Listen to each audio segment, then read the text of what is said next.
बिस्मिल्लाहिर्रहमानिर्रहीम। इससे पहले वीडियो के अंदर हिस्सा अव्वल में ये बात बताई गई थी कि ये पाकिस्तान बहुत बड़ी अल्लाह की नेमत है। मेरे भाइयों, इसकी कदर करो। आज़ादी बहुत बड़ी नेमत है और ये मुल्क हमने लिया था कि हम यहाँ खालिस अल्लाह की इबादत करेंगे। हम हिंदुओं के साथ नहीं रह सकते हैं, हमारा दीन मुख्तलिफ है, हम दो कौमें हैं। यहाँ हम पूरी तरह साबित करेंगे कि हम अल्लाह के बंदे हैं। और इस तरह का नारा भी लगाया गया था कि पाकिस्तान का मकसद क्या या मतलब क्या, ला इलाहा इल्लल्लाह, कि अल्लाह के अलावा किसी की इबादत नहीं होगी, किसी को नहीं पुकारा जाएगा। और फिर हम पाकिस्तान को ममलकत खुदादाद यानी अल्लाह की दी हुई ये रियासत है, अल्लाह की मदद से बनाया हुआ ये मुल्क है, हासिल किया हुआ ये मुल्क है। अल्लाह की रहमत और शफ़क़त से हमने ये इसको हासिल किया है। तो ये लफ्ज़ हम सुनते आ रहे हैं। लेकिन पिछले वीडियो में मैंने ये बात बताई है कि एक बहुत बड़े ज़ाकिर साहब ने ये स्टेज से बयान दिया और लोगों ने सुना और कोई इसके ऊपर एक्शन नहीं हुआ।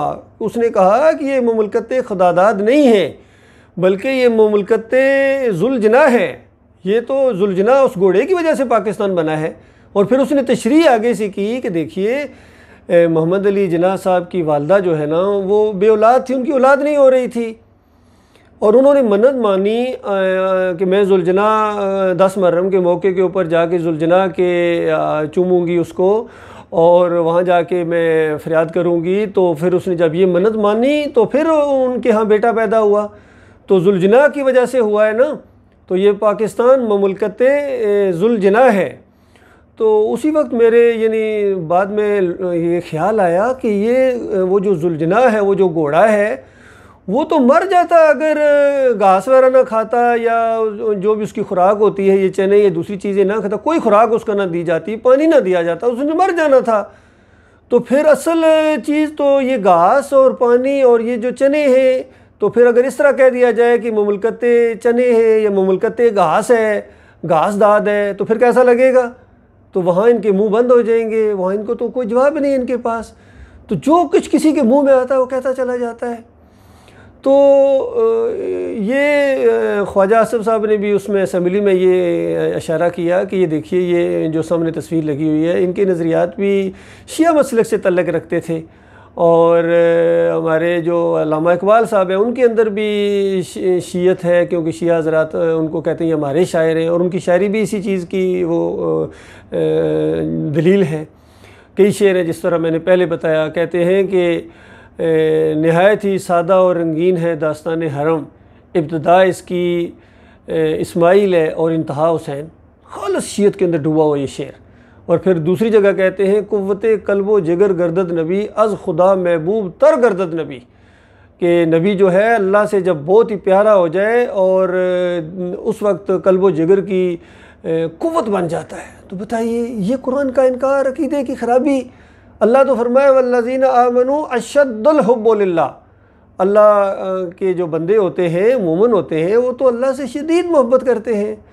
फिर हकीमुल उम्मत साहब अल्लामा इकबाल की वो बात भी कि जब इनका बेटा भी, वो गवाह भी है उसके, उन्होंने ख़ुद लिखा और बयान किया कि मैं जब दौड़ने फिरने के काबिल हुआ तो मेरे वालिद साहब मुझे मुजद्दिद अल्फसानी की कब्र के ऊपर लेके गए और वहाँ उन्होंने मन्नत मांगनी थी कि मेरा बेटा हुआ तो मैं यहाँ उसको लेके आऊँगा। तो इस तरह जो इनके अकीदे ख़राब होते हैं, वो इस तरह की बातें करते रहते हैं। बल्कि हैरान तो उस वक्त हुआ कि मैंने डॉक्टर इसरार साहब की एक तकरीर सुनी और उन्होंने बयान किया कि मोहम्मद अली जिन्ना साहब जब वहाँ ज़ियारत में थे आखिरी दिनों के अंदर, तो वो एक ख़ास डॉक्टर का नाम लेते हैं। उनका जो मालिज था, मेरे जहन से खैर उसका नाम निकल गया है, लेकिन डॉक्टर इसरार उसका नाम लेते हैं कि वो डॉक्टर साहब हैं। उन्होंने ये अपनी किताब में लिखा कि आखिरी जो मेरी मुलाकात हुई मोहम्मद अली जिन्ना साहब से, उन्होंने ये कहा कि नबी अलैहिस्सलाम ख्वाब में आए थे और उन्होंने कहा था कि कोशिश करो, ये पाकिस्तान इंशाअल्लाह बनेगा और मैं भी तुम्हारे साथ हूँ। तो गोया डॉक्टर इसरार साहब ने अपना भी अकीदा बयान कर दिया, उस मालिज का अकीदा भी बयान कर दिया और ख़ुद जिन्ना साहब का अकीदा भी बयान कर दिया कि सब का ये अकीदा है कि पाकिस्तान बनाने के अंदर मोहम्मद सल्लल्लाहु अलैहि वसल्लम ख़ुद तशरीफ़ लाए हैं और उनकी भी कोई वजह से ये पाकिस्तान बना है, उन्होंने कुछ इसमें किया है। तो अल्लाह के बंदो, क्यों अपने जान के दुश्मन बन गए हो? क्यों अल्लाह का इनकार करते हो? अल्लाह की नेमत को कुफ्र के अंदर बदली कर देते हो। यही तो पिछली कौमों के उलमा ने किया था पिछली कौमों ने यही कुछ किया था, अल्लाह के एहसानात को दूसरों की तरफ मंसूब कर देते थे। तो ये खालिस अल्लाह की देन है, अल्लाह का एहसान है। अगर ज़र्रा बराबर इसमें किसी ने किसी और का हिस्सा डाला तो यकीन कीजिए उसके अकीदे के अंदर ख़राबी होगी और ये बहुत बड़ी मुश्किल में पड़ जाएंगे। बाकी पाकिस्तान के लिए जो भी जितनी करता है, मेहनत करता है, खिदमत खलक करता है, या जो भी ज़ोर लगाते हैं, हमारे कितने सियासी लोग हैं वो भी करते हैं, ख़ुद इमरान साहब कितनी मेहनत कर रहे हैं। लेकिन याद रखिए, अगर अकीदे के अंदर ख़राबी है, अगर अल्लाह ही के नहीं हो, तो फिर पूरी दुनिया की खिदमत खलक करके देखो, आपसे ज़्यादा करने वाले खिदमत खलक लोग हैं। ख़ुद पाकिस्तान के अंदर कितने हॉस्पिटल बने हुए हैं, गंगा राम है, कोई लेडी विलिंगटन है, कोई टेक्सला में आँखों वाला अस्पताल है, और कितनी खिदमत खलक की तंजीमें हैं। लेकिन ईमान में ख़राबी की वजह से क्या वो जन्नत में चले जाएंगे? हरगिज़ नहीं मेरे भाइयों। जन्नत उस वक्त तक नहीं जा सकते हो जब तक ईमान खालिस नहीं होगा। और जितने ये रफ़ाई काम है या खिदमत खलक के काम है, ये खालिस अल्लाह की रज़ा के लिए अगर नहीं करोगे तो। और अपने दीन की तरफ पलटो मेरे भाइयों। हर आए दिन ऐसे अजीब से अजीब वाक़यात आते हैं, चोरियों के, डकैतियों के, रेप केसेस के। ये इसी वजह से है कि तुम्हारा सिस्टम वो मुमनाना नहीं है, इस्लाम के मुताबिक नहीं है। इस जमहूरियत के बुत की कब तक पूजा करते रहोगे? इस जमहूरियत के अंदर तो फिर बाद में कहना पड़ता है, बड़े से बड़ा वाक़या हो जाए तो कहते हैं ये जमहूरियत का हुस्न है।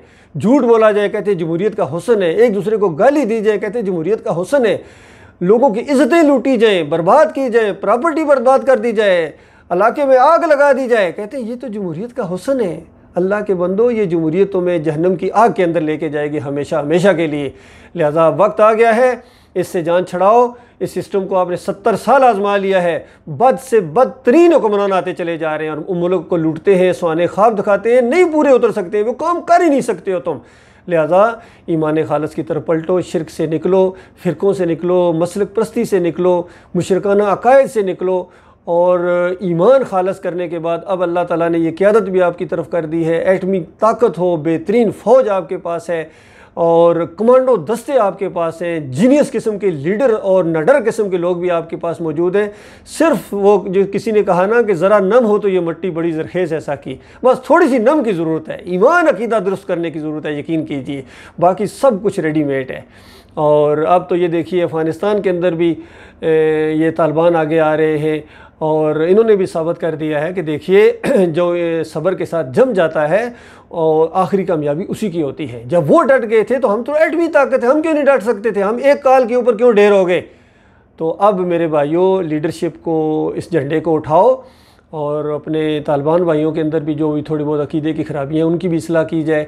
और इस फ़िरका परस्त, क्योंकि उनके अंदर भी ये देवबंदियत है, इनके अकाबरीन के अंदर अकायद के अंदर ख़राबियाँ हैं, तो उनकी निशानदेही की जाएगी। तो मुझे उम्मीद है इंशाअल्लाह वो भी इसको मानेंगे जब संजीदगी के साथ ये मामलात किए जाएंगे। और फिर अल्लाह का नाम लेके आगे बढ़ो।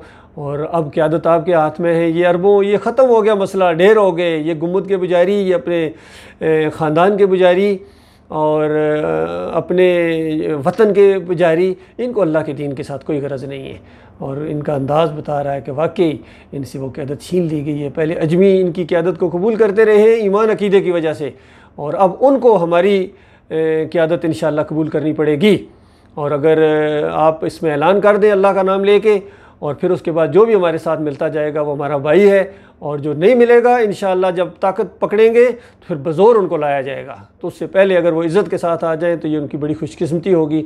अल्लाह ताला ईमान खालिस के ऊपर कायम रखे। इस सिलसिले में आपकी रहनुमाई की जा सकती है और पूरी तरह आँखों में आँखें डाल के ईमान खालिस को पेश किया जा सकता है पूरी दुनिया के सामने।